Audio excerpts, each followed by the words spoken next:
Friday bedtime story, a really terrific one. And a new one, please. No more of your tales about father when he was still alive. I want a real adventure this time. Everyone has heard the story of Joan of Arc. Joan was a young woman who had spiritual visions and would eventually lead the French to stunning victories across seemingly unwinnable odds. When the politics of her time eventually caught up to her, she was declared a heretic and was actually hanged. It's one of those powerful stories that's been passed down throughout the generation and has actually been made into movies, plays, and so much more.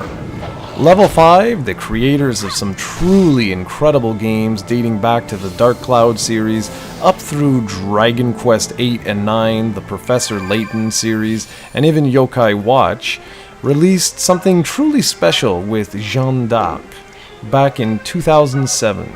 It's a strategy RPG that infuses the real-life story you all know with fictitious elements about demons and a magical armlet.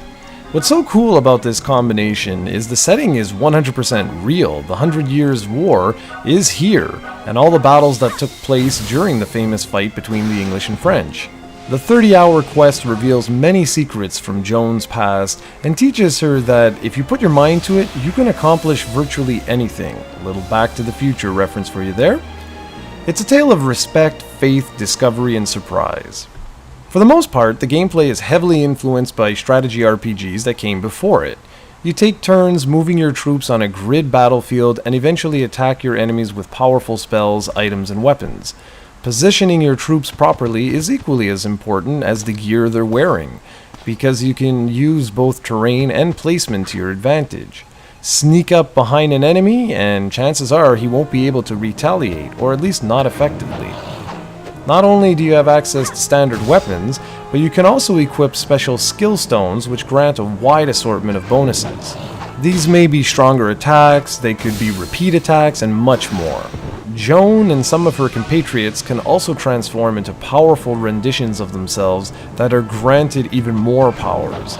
This system adds a nice layer of complexity, while also speeding up the gameplay, which is key for this being on a portable system. Now that's not to say the game is a breeze. There is certainly a good deal of challenge to be had here. It's just that you never feel completely bogged down or that the game is moving along at a snail's pace. Auras are another element that help to add a tactical twist to the gameplay. After you strike certain foes, an aura square will unlock somewhere around you. Timing is key here, as the enemy can also take advantage of these squares, so you always want to make sure you have the upper hand. These auras give stat bonuses and improve critical strikes. Finally, there's a rock, paper, scissors elemental affinity triangle for you to keep in mind when equipping skill stones, as certain elemental abilities will be stronger against others. All of these individual systems come together to form a truly special and often overlooked strategy RPG that demands your attention. Jeanne d'Arc is a truly special game. It looks great, features fantastic animated cutscenes, and great in-game visuals. There's a ton of voice acting, and the soundtrack is excellent. Production values as a whole are just great.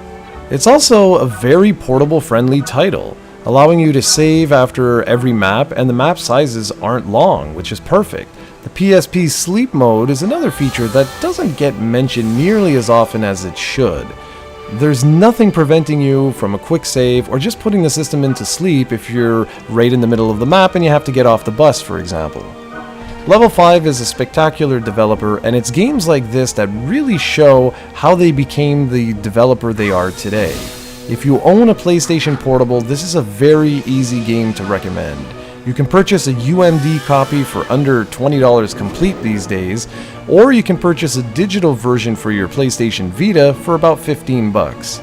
Whatever you decide to do, this is a great strategy RPG to ease you into the genre before tackling some of the heavier and more complex games. But even for veterans, it's well worth checking out.